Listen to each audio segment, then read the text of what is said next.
നമ്മുടെ ദീപം കുടുംബശ്രീയുടെ വടംവലി മത്സരമാണ് ഇവിടെ ആരംഭിക്കാൻ പോകുന്നത്. ജലജ നയിക്കുന്ന ഒന്നാം ടീം സാന്ത്വന, രണ്ടാം ടീം എന്ന് പറയുന്നത് ഈ കുടുംബശ്രീയുടെ ഐശ്വര്യവും നിലവിളക്കുമായ ലത നയിക്കുന്ന ടീം കുടുംബവിളക്ക്.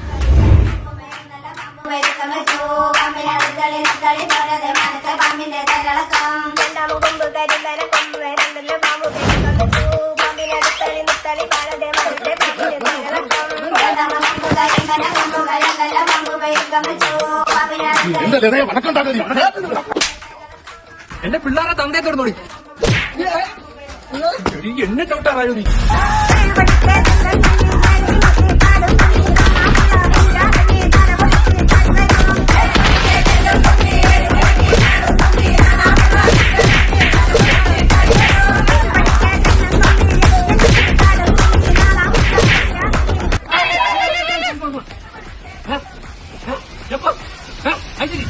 എടി, എനിക്ക് സുന്ദരേശന്റെ മോളെ പണ്ടേ സംശയമുള്ളായിരുന്നു. രമേശന്റെ മോന്റെ വണ്ടി കയറി പോന്ന് ഞാൻ കണ്ടിട്ടുള്ളൂ. അച്ഛൻ്റെ പണ്ടേ കഞ്ചാവാ.